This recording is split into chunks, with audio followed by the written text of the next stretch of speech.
No 8 de junho, 1991, 12.874 quilômetros Estados Unidos.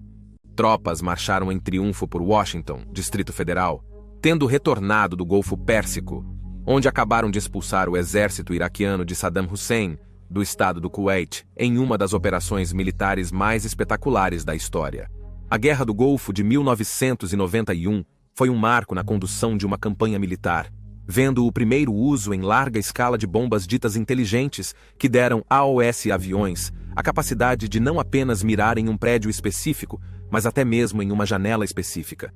Foi também uma aula magistral de cooperação multinacional, com uma vasta coalizão de nações ocidentais e árabes trabalhando juntas em direção a um objetivo comum. Mas essa era também deu origem a um mistério aterrorizante em torno do destino de seus muitos veteranos. Desses 8.000 homens marchando naquele dia, estatisticamente cerca de 2.600 deles terão adoecido gravemente como resultado de seu tempo no Golfo Pérsico, suas vidas marcadas por doença e dor. No episódio de hoje, estaremos examinando esses casos misteriosos de doenças sofridas por veteranos, investigando as possíveis causas para a terrível aflição e traçando a batalha para que as autoridades aceitem que mesmo aqueles sem feridas não deixaram a zona de guerra totalmente ilesos. Este é o mistério da Síndrome da Guerra do Golfo. Bem-vindo ao Guerras do Mundo.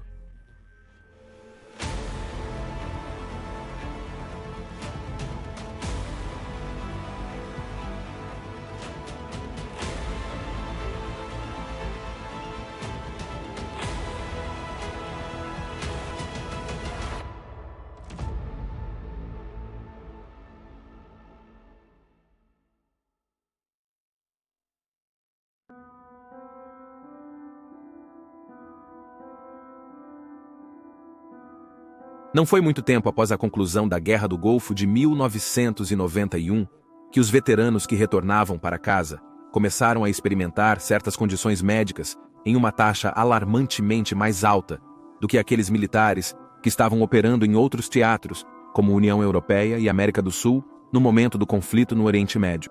A princípio, havia uma certa relutância em diagnosticar esses militares com condições relacionadas ao desdobramento de combate, com médicos atribuindo suas aflições a doenças normais que eles teriam experimentado de qualquer maneira, ou que eram alguma manifestação física do transtorno de estresse pós-traumático. Dado que no início dos anos 1990, ainda havia muito estigma em torno do pessoal militar em relação ao teste de estabilidade de potência trifásica, que costumava ser conhecido como choque de granada, isso resultou em muitos militares tentando esconder os sintomas por medo de serem rotulados como covardes ou inaptos para o serviço.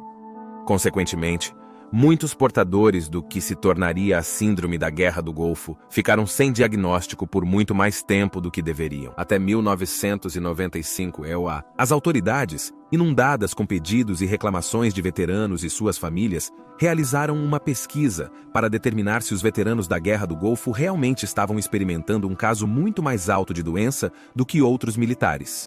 De acordo com os Estados Unidos da América, o Departamento de Assuntos dos Veteranos, a pesquisa envolveu 15.000 veteranos da Guerra do Golfo e 15.000 militares destacados em outros lugares ao redor do mundo na época do conflito. O resultado foi chocante. Cerca de metade dos veteranos da Guerra do Golfo reclamou de doenças relacionadas ao serviço militar durante 1990 e 1991, em comparação com apenas 19% no grupo de controle. Isso de maneira alguma foi restrito aos Estados Unidos. Forças Armadas também. Do outro lado do lago, no Reino Unido, em 7 de novembro do mesmo ano que os Estados Unidos da América, estávamos conduzindo esta mesma pesquisa. O Comitê de Defesa do Commons britânico publicou seu primeiro relatório sobre a Síndrome da Guerra do Golfo, que agora estava se tornando o termo genérico para doenças relacionadas ao serviço na Guerra do Golfo.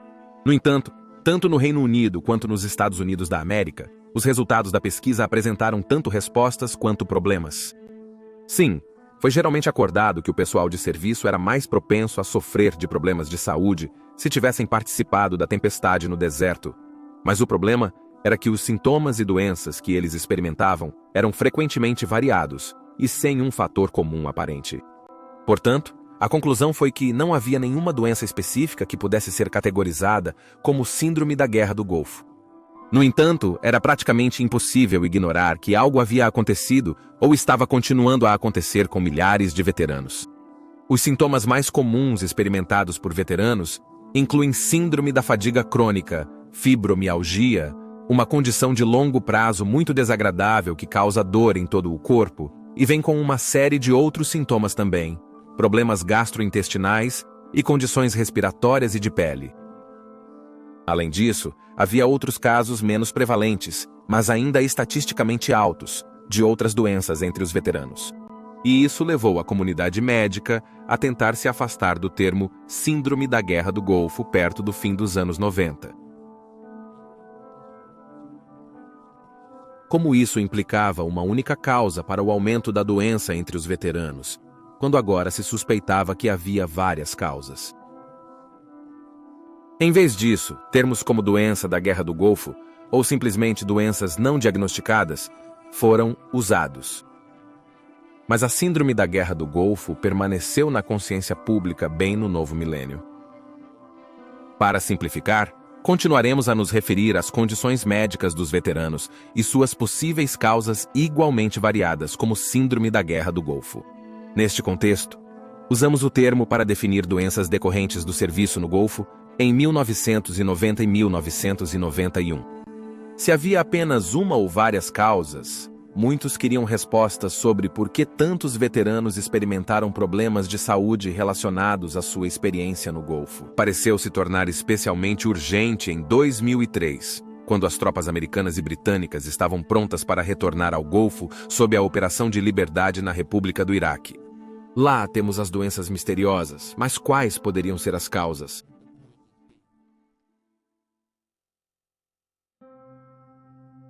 Quase desde o momento em que foi feita uma correlação entre o serviço na Guerra do Golfo e o aumento da doença, a culpa começou a ser apontada diretamente para um novo sistema de armas controverso, implantado pelas forças blindadas americanas e britânicas. Um dos subprodutos da energia nuclear é o urânio empobrecido, e nos anos 70, exércitos ao redor do mundo começaram a perceber que isso poderia ser realmente reaproveitado para uso na fabricação de armas antitanque. O urânio empobrecido tem uma densidade significativamente maior do que o aço para a construção de armaduras, como as dos tanques iraquianos. Ao contrário das conchas convencionais, ao impactar o alvo, a ponta de direito de uso permanece afiada mesmo quando a camada externa é erodida, e a energia do impacto também produz calor intenso, inflamando-a ao entrar no tanque. Finalmente, eles também possuem uma força cinética muito maior durante o voo para o alvo. E todos esses fatores se combinam para tornar as rodadas de DU extraordinariamente letais. Ao atingir os tanques iraquianos, os projéteis de urânio empobrecido perfurariam a armadura com pouco esforço e causariam estragos no interior, matando a tripulação e incendiando sua munição. Não era incomum que as torres inteiras dos tanques iraquianos voassem de seus cascos quando sua própria munição detonava de uma só vez. As tropas da coalizão vitoriosas então examinariam os destroços e até tirariam algumas fotos deles mesmos de pé onde costumavam estar as torres. Tudo isso sem nenhum equipamento de proteção. E é essa exposição às consequências de tais armas que tem sido criticada e responsabilizada por casos da Síndrome da Guerra do Golfo. A teoria sempre foi que o impacto dessas armas liberou partículas radioativas que as tropas então inalaram para seus corpos. O professor Yagasaki Katsuma, da Universidade de Ryukyu, no Japão, e um oponente declarado de armas nucleares e baseadas em energia nuclear, escreveu em um artigo de agosto de 2000 o seguinte: o termo esgotado parece dar a impressão de que o urânio empobrecido é urânio que não contém mais radioatividade, o que não é o caso. A munição de urânio empobrecido pode causar séria contaminação radioativa e não é menos atroz do que as armas nucleares. Usinas nucleares são instalações realmente perigosas, colocadas em uso prático sob a condição de que possam selar completamente a radiação, enquanto as armas radioativas cometem um crime imperdoável espalhando materiais radioativos no meio ambiente. Os militares americanos e britânicos insistiram que o uso de urânio empobrecido, tanto em armas quanto em armaduras, estava de acordo com as leis internacionais e os procedimentos de segurança. No entanto, ainda persistiam dúvidas. Mais de 300 mil rodadas de tanques de urânio empobrecido foram disparadas em 2003, principalmente pelas forças americanas contra o exército iraquiano. Contudo, conforme a década progredia, os pedidos para a proibição global de armas de urânio empobrecido intensificavam-se devido a preocupações ambientais e de saúde. Essas chamadas foram aumentadas por pesquisas que sugeriram que soldados que têm níveis significativamente altos de exposição a armas de urânio empobrecido estavam em um risco muito maior de gerar filhos com defeitos congênitos ou doenças sanguíneas como a leucemia. No entanto, as nações que continuam a defender o uso de armas de urânio empobrecido continuam a argumentar que a pesquisa, que foi em grande parte baseada em laboratório, não se traduz no mundo real. Tão recentemente quanto o 21 foi, em suas palavras, comprovado conclusivamente que as bombas do não tiveram papel nas condições de saúde dos veteranos da Guerra do Golfo. O professor Randall Parrish disse ao Brasil, Bolívia e Colômbia em fevereiro de 2021 que entre essa doença e essa substância radioativa permite à comunidade médica focar mais claramente nas prováveis causas reais. No entanto, apesar de pesquisas como esta, a confiança do público em geral no direito ao uso de armas continua a ser baixa. É certamente uma das principais causas potenciais da terrível síndrome da Guerra do Golfo, mas não é a única teoria.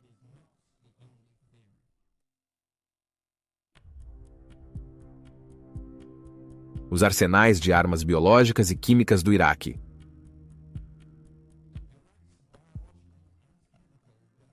O exército iraquiano cresceu massivamente, durante a década de 1980, para combater a República Islâmica do Irã, tornando-se o quarto maior do mundo com bem mais de 1 milhão de tropas. Ainda mais assustador para os comandantes da coalizão do que seu tamanho e armamento era seu arsenal de armas biológicas e químicas. Saddam Hussein usou repetidamente contra as tropas iranianas e os lutadores da resistência curda no norte do Iraque, que lutavam pela independência. Assumiu-se, portanto, que ele não teria quase nenhuma hesitação em usar tais armas contra uma força militar predominantemente ocidental, ameaçando sua conquista kuwaitiana. Neutralizar a ameaça dessas armas era, portanto, uma alta prioridade. Comandantes da coalizão adotaram uma abordagem tripla para alcançar esse fim. A primeira tática era negar a Saddam a capacidade de implantar as armas, destruindo aviões ou mísseis em ataques aéreos, ou, na falta disso, impedindo que eles atingissem seus alvos, como as áreas de concentração na Arábia Saudita, onde grandes números de tropas da coalizão estavam agrupados. A segunda abordagem foi destruir os arsenais de armas biológicas e químicas de Saddam, bem como sua capacidade de fabricar substitutos. Finalmente, como último recurso, caso as duas primeiras abordagens falhem, as forças da coalizão seriam vacinadas contra o máximo possível de doenças armamentizadas. Na primeira instância, as forças da coalizão foram supremamente bem-sucedidas, com a República do Iraque se encontrando na defensiva durante toda a tempestade no deserto, exceto por alguns incidentes isolados no início. No entanto, são as outras duas abordagens que geraram as maiores críticas de ativistas e pesquisadores que investigam as causas da síndrome da Guerra do Golfo. A aproximadamente 350 quilômetros ao sudeste da capital iraquiana, Bagdá, fica o depósito de munições de Qamishli, um vasto complexo que mede cerca de 25 quilômetros quadrados de tamanho. Em 4 de março de 1991, menos de 24 horas depois do Iraque aceitar os termos de um acordo de paz intermediado pela Organização das Nações Unidas, e menos de uma semana antes de 500 mil de tropas americanas serem enviadas para casa, as equipes de engenharia de combate e desativação de explosivos dos Estados Unidos da América detonaram um grande número de explosivos, destruindo muitos dos edifícios no local.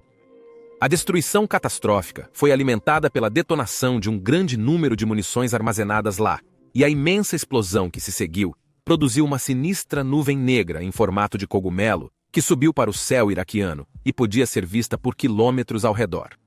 Na demolição, comandantes americanos pensaram que só havia armas convencionais armazenadas. No entanto, nos anos subsequentes, começaram a surgir evidências de que alguns dos arsenais de armas químicas de Saddam também poderiam estar lá. Como resultado, Quando a demolição foi realizada, essas armas químicas mortais foram liberadas no céu dentro da pluma e transportadas pelo Golfo Pérsico, uma região ainda inundada por uma força militar internacional que agora estava comemorando que a guerra havia terminado. Como aconteceu, a coalizão havia estabelecido uma rede de postos de monitoramento nuclear, biológico e químico, antecipando o uso de tais armas por Saddam, permitindo que os comandantes soubessem o que e onde foi afetado. Claro, tal ataque nunca ocorreu, mas após a destruição de Qamishli, alguns desses postos de monitoramento detectaram um aumento das trilhas de agentes nervosos no ar. Em 1996, as autoridades dos Estados Unidos da América finalmente admitiram que tinham conhecimento de que tais armas estavam em Qamishli, Síria, em março de 1991. Para os portadores da síndrome da Guerra do Golfo, a investigação sobre o impacto do que agora foi rotulado como a nuvem da morte tem sido frustrante. Vários modelos de computador foram construídos tanto pelo Departamento de Defesa dos Estados Unidos da América quanto pela Agência Central de Inteligência Americana, tentando rastrear o caminho do jato. No entanto, todos se mostraram extremamente inconsistentes com os números estimados de exposição de tropas, variando de forma selvagem. Essa inconsistência só piora pelo fato de que Qamishli não foi a única instalação iraquiana destruída pelas forças da coalizão que armazenava armas químicas. Havia outros também, embora nenhum tão perto das forças da coalizão. Em 2017, o Dr. Linda Chow, do Centro Médico de Veteranos de South San Francisco, divulgou os resultados de um novo estudo realizado em veteranos que foram considerados em risco de exposição à nuvem de Qamishli. Ele descobriu que em varreduras de ressonância magnética cerebral, o hipocampo era significativamente menor nos veteranos com exposição prevista em comparação com aqueles que não foram expostos. A diferença continua significativa mesmo após levar em conta uma ampla gama de outros fatores que também poderiam ter afetado os resultados. Testes adicionais nos veteranos expostos revelaram que eles obtiveram pontuações mais baixas em testes relacionados à aprendizagem verbal e à memória.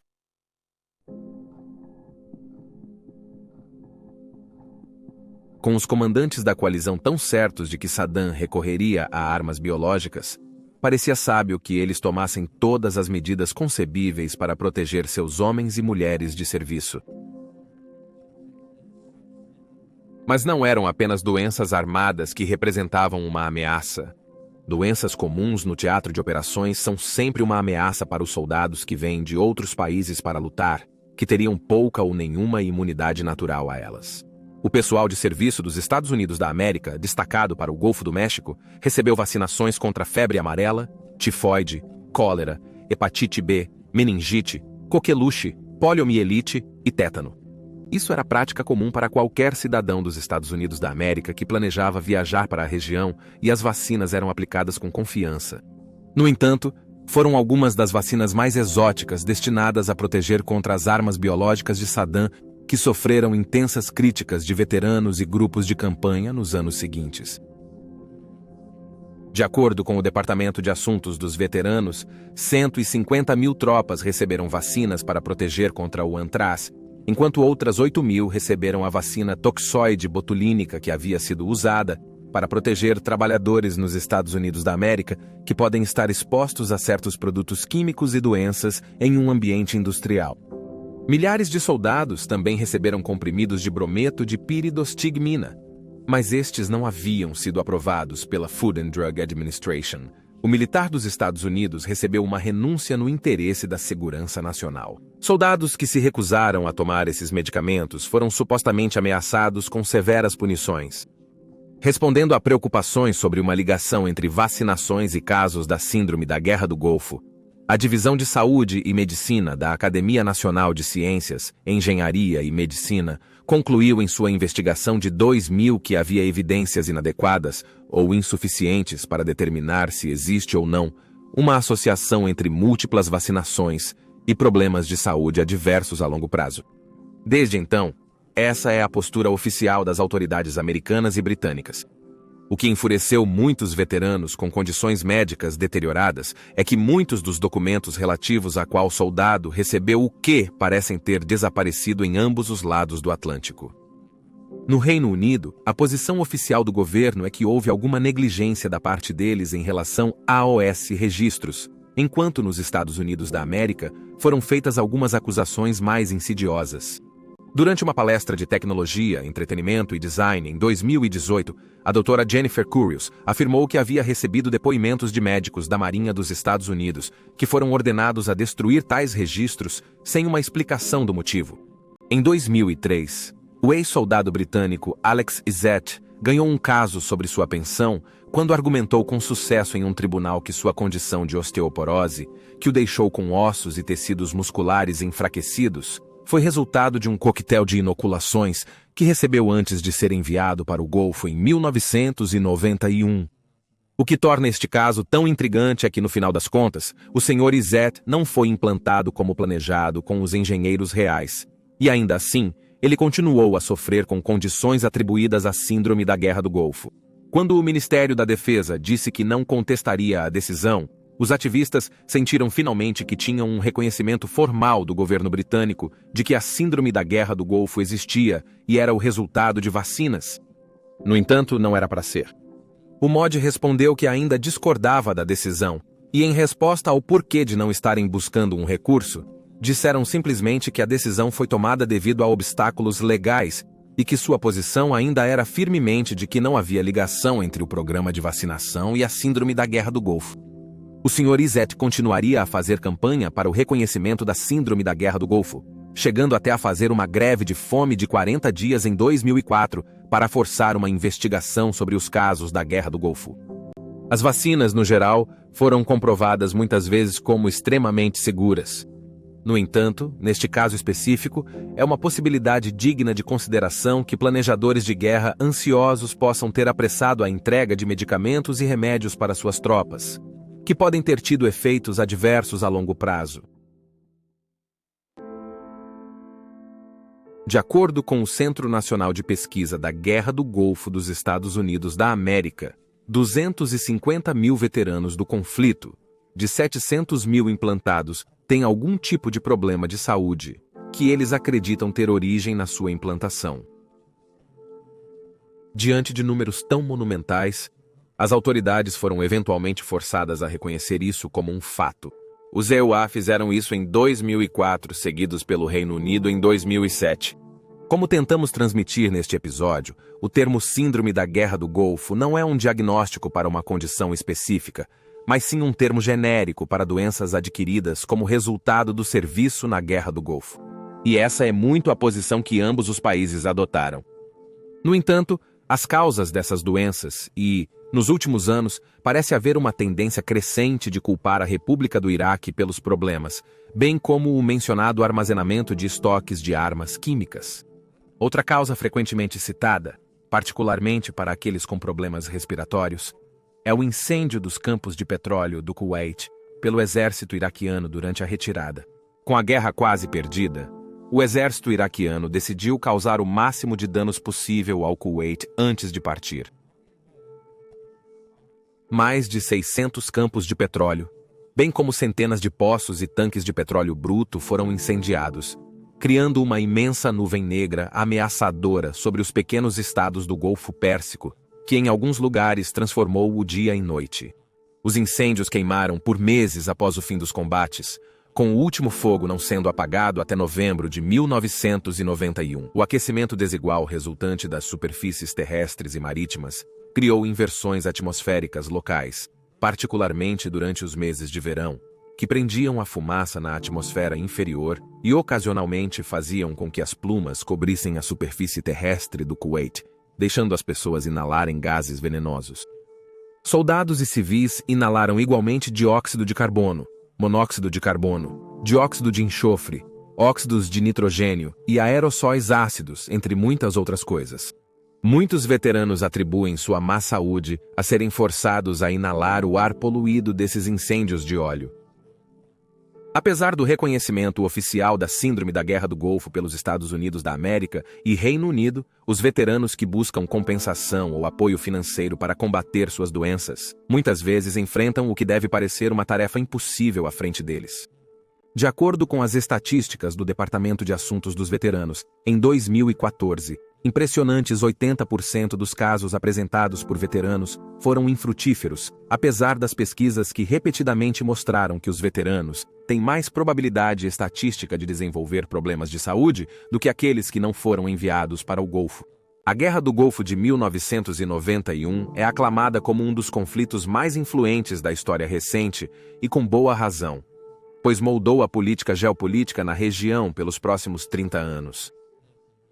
Dado o enorme escopo dos eventos naquele período de tempo, é fácil esquecer as histórias pessoais daqueles que lutaram lá, muitos dos quais ainda sofrem todos os dias, carregando o custo do serviço para seus países. E aí você tem a história da Síndrome da Guerra do Golfo. Por favor, deixe um comentário abaixo com suas próprias opiniões e reações e inscreva-se para apoiar o canal. Obrigado por assistir e nos vemos na próxima vez.